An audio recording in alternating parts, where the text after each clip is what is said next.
দেখুন, খাঁচা যখন পাখি যখন থাকবে, খাঁচা তখন মান থাকবে। একটা ছোট্ট করে গল্প বলতে শুনুন। তাহলে একজন বিবাহিতা স্ত্রী অনেকদিন সংসার করার পর স্বামীকে একদিন বললেন যে, হ্যাঁ গো, আমাদের এই সামনে মালদা টাউনে একটা টাউন মেলা হচ্ছে, তো আমার ইচ্ছা আমি সেই মেলাতে একটু বেড়াতে যাব। স্বামী বলছেন, অনেকদিন কোথাও যায়নি, ঘরের মধ্যে আছে। বউ যখন বলছে তাহলে আমরা নিয়েই যাই। বলে ঠিক আছে, কালকে যাও। এখন স্বামী স্ত্রী দুইজন মেলা দেখতে গেছে। ভালো করে মন দিয়ে শুনবেন, এর মধ্যে কিন্তু জ্ঞান আছে। তো স্বামী স্ত্রী দুজনেই মেলাতে গেছেন, মেলা ঘোরাঘুরি করেছে।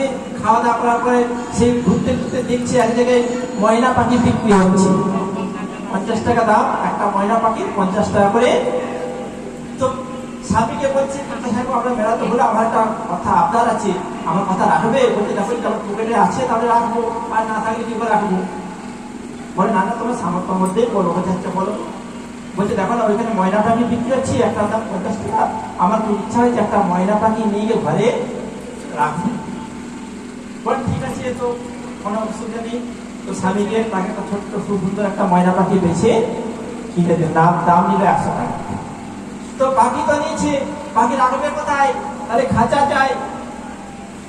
এবারে খাঁচা সমেত পাখি নিয়ে ঘরে ফিরে আসে। তো ঘরে এসে পাখিকে অনেক যত্ন করে, খেতে দেয়, ভালো ভালো সুন্দর করে চান করে দেয়, খাঁচা পরিষ্কার করে ধুইয়ে দেয়। অনেকদিন সেবা করার পর হঠাৎ করে সেই বৌমার ভাই এসছে। তার পিতা, বাবা খুব শরীর খারাপ, বাবা মেয়েকে দেখতে চাইছে, মেয়েকে দেখার জন্য ভাই নিতে এসছে। এখন স্বামী স্ত্রী দুজন ঘরে, স্বামী কাজে চলে যায়, তাহলে বউ চলে যায়, তাহলে পাখিটাকে দেখবে। এখন ওর বড় যা প্রতিদিন আসা যাওয়া করে, ঘরকে আসে, বলেন, যা আমার বাবা খুব শরীর খারাপ, ভাই নিতে এসছে, তো দিন কথা খাঁচাটা ভালো, খাঁচাটাকে দেখবে? বলেন, পায় না। বলেন, পাখিটাকে দেখবে? বলেন, হ্যাঁ দেখবো, না দেখার কি আছে। এখন বড় জায়ের উপর পাখির ভাত দিয়ে বাপের বাড়ি চলে গেল। এখন ওকে পাখি দেখতে বলেছে, প্রতিদিন আসে, পাখিটাকে দেখে আর চলে যায়। বলেছে দেখতে বলেছে, খেতে দিতে বলেনি। কিন্তু প্রতিদিন দেখবে পাখিটাকে, আমরা প্রতিদিন এসে দেখে দেখে চলে যান, পাখি ঠিক আছে কিনা। এখন প্রতিদিন আসে যায়, একদিন, দুদিন, 3 দিন, 4 দিন, 5 দিন হয়ে গেল। পাখিকে কোনো খাবার দেয়নি, না খেতে পেয়ে পাখি আস্তে টুইটায় করতে করতে আস্তে সেটাও আস্তে আস্তে বন্ধ হয়ে আসে। না খেলে কি হবে? আস্তে আস্তে আওয়াজটা বন্ধ আছে। 5 দিন, 6 দিন, 7 দিনের দিনে পাখি দেখা হয়ে গেছে, জয় হয়ে গেছে। এখন পাখি মরে গেছে। স্বামী এসে দেখবে পাখি মরে গেছে। পাখি মরে গেছে, খাঁচায় কি হবে? পাখিটাকে খাঁচা থেকে বার করে পাখিটাকে গিয়ে ফেলে দিয়েছে, খাঁচাটাকে গিয়ে ফেলে রেখে দিয়েছে। এখন 10 দিন পরে বাপের বাড়ি থেকে আসছেন, আসে দেখছে খাঁচা গিয়ে পড়ে আছে, পাখি নেই। তখন যাকে যা আসলেন তাকে দেখে বলেন, কি গো দিদি, তোমাকে যে বলেছিলাম পাখিটাকে দেবে, বলি কেন, আমি তো প্রতিদিনে আসতাম, পাখিটাকে দেখে যেতাম, তো 5 দিন 6 দিন পরে দেখলাম পাখি তোমার মনে পড়ে আছে। বলছি, হ্যাঁ দিদি, তুমি পাখি দেখে তো খেতে দাওনি? বলে, বাবু তুই তো আমাকে দেখতে বলেছিস, খেতে তো দিতে বলিসনি। যদি বলতে যে খেতে দিবি, দেখবি ভালো করে, তাহলে আমি করতাম। এখন তুই আমাকে দেখতে বলিস, আমি প্রতিদিন এসেছি, দেখে গেছি, এবার তো পাখিটা মরে যাবে, সেটা আমি কি করে জানবো বাবু? বললেন, এই দেহের মধ্যে, খাঁচার মধ্যে পাখি রয়েছে, প্রাণ পাখি। এই পাখি যদি একবার চলে যায় তাহলে আমাদের আর, এই যে হরিদাস ঠাকুর প্রতিদিন ভগবানের নিত্য নাম করতেন, 3 লক্ষ নাম করতেন, নাম প্রচার করছেন একদিন নিত্যানন্দ প্রভুর সঙ্গে। হঠাৎ করে জগায় মাথায় 2 ভাই দেখলেন খুব মদ্যপান করছেন। এখন সেই পথ দিয়ে হরিদাস ঠাকুর আর নিত্যানন্দ প্রভু যাচ্ছেন। এখন যেই নাম শুনেছে জগাই মাথায়, যে ভারী করে মদ খাচ্ছিল, মাটির কলসি করে, সেই কলসিটা কানাটা ছুঁড়ে মেরেছে। নিত্যানন্দ প্রভুর মাথা ফেটে গেছে।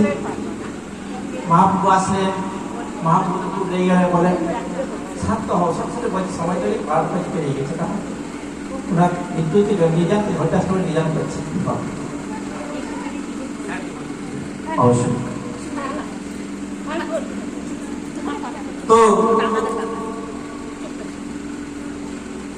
মহাপ্রভু এসে জগাই মাথায় উদ্ধার করলেন। তারপর মুসলমান হয়ে নাম করার জন্য কাজীর কাছে নালিশ করলেন যে একজন মুসলমান হয়ে তোমার নাম হরিনাম করে, কাজী এসে বলেন একে 22 বাজারে বেত্রাঘাত করা হোক। 22 বাজারে বেত্রাঘাত করেন, কিন্তু তবুও হরিদাস ঠাকুরের কোনো মতেই মৃত্যু হলো না। বলে দেখো আমি এমনিতে বলবো না, তুমি যদি আমার সঙ্গে নাম করো তাহলে নাম করতে করতে আমি, বলে ঠিক আছে, যদি নাম করতে করতে মরে যাও তাহলে তোমার সঙ্গে নাম করি। হরিদাস ঠাকুর নাম করলেন, হরে কৃষ্ণ নাম দাসন বললেন, নাম করতে করতে হরিদাস ঠাকুর নিয়ে পড়লেন, তাকে নিয়ে জলের মধ্যে ভাসিয়ে দিলেন। ভাসতে ভাসতে ভাসতে ভাসতে গিয়ে তিনি বাংলাদেশের বেনাপুর জঙ্গলে গিয়ে তিনি উঠলেন। সেখানে তিনি ভজন করতে লাগলেন। আর সেখানকার নবাব যখন শুনলেন যে একজন বাবাজি এখানে এসে জঙ্গলে বসে নাম করছেন, তাকে সবাই মানে, কিন্তু তাকে কেউ মানে না, তখন তিনি একজন বাইজিকে পাঠালেন, লক্ষ্মীরা নামে একজন বাইজি। যদি সময় বাড়বে খবর গান হবে, এখন অনেক সময় হয়ে গেছে, আমাদের দুটা কথা শোনাবেন আপনি। তো সেখানে সেই বাইজি গিয়ে লক্ষ্মীরা গিয়ে তাকে বলেন, বাবাজি আমি কি আপনার সঙ্গে দুটা কথা বলতে পারি? বলে ঠিক আছে, একটু বসো, আমি নাম করছি তো, নামটা একটা আমার শেষ হোক, তারপরে তোমার সঙ্গে। উনি বসে থাকলেন কাছে, হরিদাস ঠাকুরের মন্দির গিয়ে নাম করতে করতে ভোর হয়ে গেল, সকাল হয়ে গেল। বলেন মা আজকে তো সকাল হয়ে গেল, কালকে এসো, আমি কালকে তোমার সঙ্গে। দ্বিতীয় দিন আসলেন, দ্বিতীয় দিনে আসলেন, দ্বিতীয় দিনে এসে কিভাবে নাম করতে করতে নাম কেটে গেল। বলে দেখো আমি তো সংখ্যা নাম তার সাথে পূরণ হয় না, তাহলে কাজ করি, আমি নাম করি আর তুমি নামটা ভুলে ভুলে যাও, তাহলে তাড়াতাড়ি হবে, তারপর আমি তোমার সঙ্গে কথা বলবো। হ্যাঁ বলে ঠিক আছে। এখন নাম করতে করতে করতে করতে হরিদাস ঠাকুর যখন শেষ মুহূর্তে নাম আসছে, তখন সেই লক্ষ্য রাখি করে 2 বাহু তুলে একদম নৃত্য আরম্ভ করলেন। নৃত্য করতে করতে সেই মনে চিন্তা করলো যে এরকম ভাবে তো আমি কখনো নৃত্য করিনি, আবার নাচ দেখে সকলে পাগল হয়ে আমার উপরে ছুটে বেড়ায়, আর আমি কিনা আজকে আমার হাত দুটো উঠলো কেন? হাত কখন দেবো মানুষের মা? যখন আত্মসমর্পণ হয়, আত্মসমর্পণ তুয়াপদ হইল হইল পরম সুখী, চিন্তা দূরে গেল দুঃখ না রহিল, প্রকৃতিকে আনন্দ দেখি।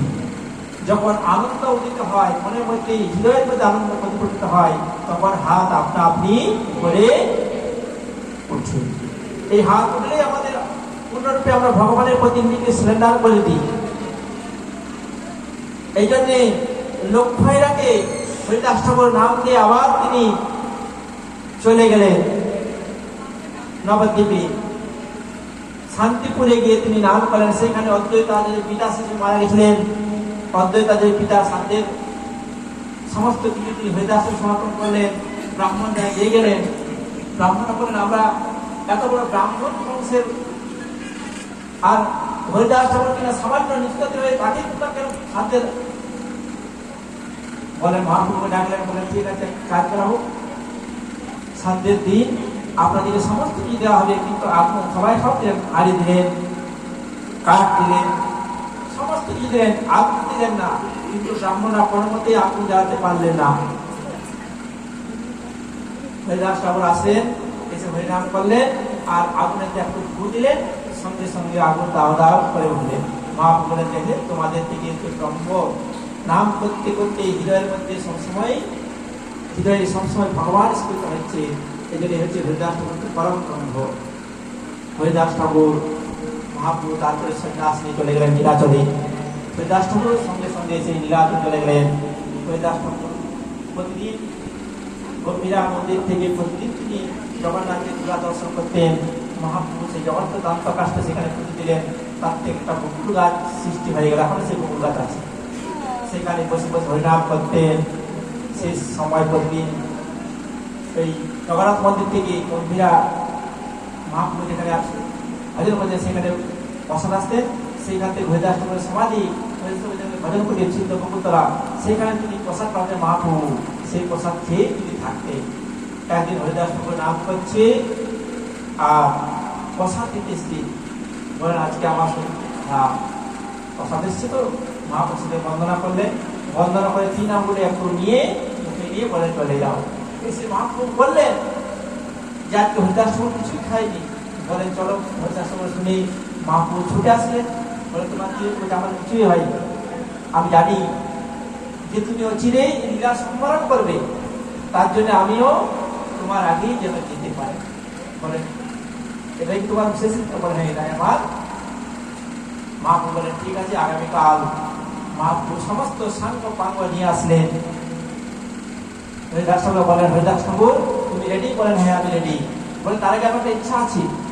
বলেন কি?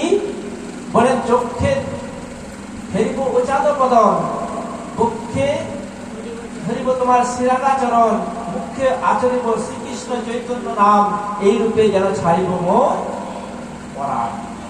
মহাপ্রভু বলেন তার সামনে দাঁড়ালেন, মহাপ্রভুকে দর্শন করলেন। মহাপ্রভুকে চক্ষু দিয়ে হৃদয়ের মধ্যে তিনি সেই মহাপ্রভুর চরণ স্থাপন করলেন। আস্তে আস্তে হরিদাস ঠাকুর নাম কৃষ্ণ শ্রীকৃষ্ণ চৈতন্য নাম করতে করতে দেহ রাখলেন। মহাপ্রভু সেই দেহটাকে নিয়ে গঙ্গায় গিয়ে যমুনা সমুদ্রে গিয়ে স্নান করালেন। তারপর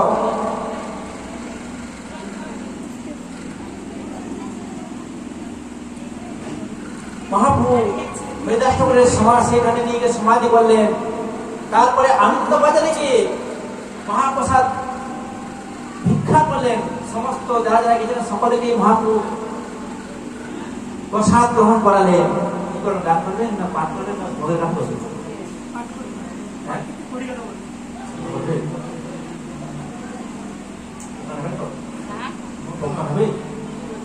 ভোগের গান হবে না পাঠ করবে? আচ্ছা মাইকটা দেন তো, এই মাইকটা আপনি করুন। তারপর মাইকটা আমার ভোগের গান